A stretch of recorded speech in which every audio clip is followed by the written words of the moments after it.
All right, game 3 of the NBA Finals tonight heads to Indy. And the Pacers looking to set the pace and get running. This young OKC team, though, boy, you can tell the speed difference in the Eastern Conference and the Western Conference with what we're seeing. Indiana and this Oklahoma City team being able to keep pace with them. Mm-hmm. That is probably one of the most surprising things is how quick, how fast. And this may be also just slowing down inherently as playoff series go on. You're playing into the month of June, and maybe you can't keep that tempo and speed that you've played with. But they don't look nearly as fast as they did against the New York Knicks or anybody else in the East. No, the line coming out of this is the Pacers basically average 16 points a game in transition through the playoffs coming into this finals, which may not sound like that much, but when you're talking about, number one, easy points, number two, makes. On makes, what do you get to do? You get to set your defense, which makes the other team play in the half court, and your defense is going to be a lot better after a make, unless, of course, you're playing against the Pacers, who take advantage of teams who have bad court spacing or inopportune timing of court spacing off of makes. The Thunder have done an incredible job of making the Pacers play in the half court, making sure that they're securing defensive rebounds, making sure they keep Indiana off the glass, making sure that they're getting back, making sure that when they attack, they have good floor balance. And that's something they kind of benefit from in that because they do go smaller, they can get back quicker. And you saw in game one, the two big lineup, I don't think it played, or if it did, it played like 4 minutes between Hartenstein and Chet. And in game two, you saw it a little bit more. It's kind of a give and take situation that you kind of have to figure out, because even though Chet does move incredibly well for a 7-footer, he's still a 7-footer. Mm-hmm. And Hartenstein, even though he moves incredibly well for, a 6'11" guy, he's still a 6'11" guy. Like, those are things you kind of have to compensate for, because Pascal Siakam is 6'9", but he gets down the floor hard. Obi Toppin is 6'9", he gets down the floor hard. Nembhard, Nesmith, Tyrese Halliburton, T.J. McConnell, that whole damn team, go, go, go, go, go, go, go, go, go. And that kind of seemed like the big difference in game 1 and game 2 was that obviously Indiana wants to just drag you into that deep water. Mm-hmm. And they want to see if you're going to be able to fight your way back up to the surface. That ability for OKC to throw the different lineups out on the floor and continue to run and make sure that they're not taking their foot off the gas. You saw like there's this realization with Indiana, like, oh, we're not playing a depleted Bucks team. Mm-hmm. We are not playing a Knicks team that plays 6 or 7 guys, and now they're forced to play 8 and 9 or a Cavs and look that's uncomfortable. And a dinged up Cavs team that's down 3 of their best players. Like, oh wait, these guys are going to keep their foot on the gas. In OKC, they played that F around and find out game in game 1, and they found out in a big way, because Halliburton and those guys, they'll be consistent throughout. 48 minutes, they will play. That tempo will be the same at the beginning as it is at the end, and that's where they rein teams in.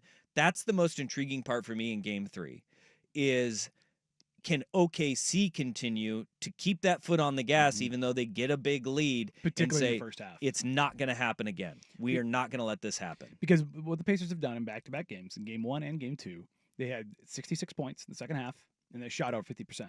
The problem has been their starts. And a big part of the problem with their starts is it takes a little while to build that momentum, to get in the flow, to get a sweat, to get in the flow of things. Indiana has to find a way to get paint touches. And if you look at the opportunities for Tyrese Halliburton in particular, the way the Thunder play defense is, and this is why they led the playoffs in most corner threes allowed, at times there are 5 guys with a foot in the paint. They are saying, we are like, as much as everybody talks about, oh, you need to generate more threes, you generate threes off of paint touches. That is how threes are generated in the NBA. You can pass around the perimeter all you want. You are not going to get good threes unless you've got an incredible off-the-dribble three-point shooter. And even then, those are off-the-dribble threes as opposed to catch-and-shoot threes. Yep. And what the Thunder have done to basically every ball handler for the Pacers is limit their paint touches, because, like I said, there's 4 or 5 guys in the paint, and they all have incredible hands. They are in the passing lanes. They are digging. SGA had a steal in game 2 against Tyrese Halliburton. That was incredible. He gets by SGA, but as he goes to kind of go into a Euro, he switches from his right hip to his left hip, and you see SGA dig down and just rip the ball from him and go into transition immediately. And it was like, well, against everyone else, that's probably a good paint touch because the whole damn team's collapsed, and Tyrese Halliburton's going to fire that thing out to somebody because the whole team has just collapsed. But that's the thing is, yes, they're going to collapse, but they're going to collapse and their hands are going to be everywhere and they're going to get deflections. They're going to get interruptions. They're going to get steals. It's going to lead out to their own opportunities. And now your floor balance isn't as well. Are we maybe giving a little bit too much credence from game 2 to the fact that OKC went out, they drew up 123, they keep their foot on the gas, and they don't let the blood just gush all over the floor in that fourth quarter, to the fact that Wiggins and Caruso went for 38 points combined. Yeah. And on high efficiency 3. And Obi Toppin went 1 for 8 from the field for Indiana on the other side, which Obi Toppin is a guy that I want to love so much, but I watch and I just go, there it is. Yeah, game 1, he had the 3 turnovers in like under 2 minutes. It was like his first, I think 3 of his first 4 touches led to turnovers. And it was like, oh God, Obi, calm down, buddy. And then it was and he was great. Egregious shooting in game 2, though. Like, couldn't hit, turnovers weren't a problem. Could not hit the broadside of a barn in game 2. And everybody is looking at, hey, well, you know, Tyrese Halliburton, he went 5 points and 6 assists, or 5 turnovers and 6 assists in game 2. Everybody's saying that's what it is for Indiana. And I looked at it, I said, dude, like, that's gonna happen in the NBA Finals.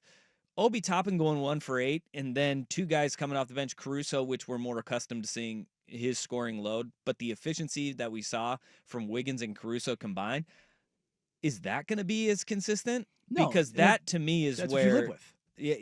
Yeah. You live with that, and you go, you tip it's going to be fine. Yeah, and the other part of this is, I found it a bit surprising, and Rick Carlisle addressed it in the post game media following game 2, was even though they got it down to 10-9 points, it was like okay, but it was still a lot of time left. Carlisle waved the white flag, and Johnny Furphy checked in with over 4 minutes to go in the game. He goes, I'm paraphrasing here, but it was something along the lines of, there's a lot of difficult decisions to make in a game. That one was easy. Damn. It was like, hey, no, we basically said we did what we came here to do. Johnny Furphy being the human white flag is... That's something I'd live with. Right. You make the NBA salary, you play in the NBA Finals, you're just like, yeah, my team's giving up on me, though. I'll live with that. Yeah. I'll be okay. He's a rookie. With It's that. fine. Yeah. But, we'll be fine. The margin of victory is probably a little bit greater because the Pacers kind of go, all right, we're on the next. We did what we came here to do. We stole a game. Game 3 tonight in Indiana. That should be a fun one as the Pacers finally get an NBA Finals home game. First time in what? Is it 20 years? 20 years? Yeah. 20? Yeah. 25. 25 years. 25. 2000. 2000? That was it? Really? Yeah. It was when the Blazers would have won the NBA championship if they got Well, yeah, I just remember that team. I just didn't think it was 25 years ago. This is going to be hard. Yeah, we were in high school. Getting old's not Not great, Bob. Not easy at all.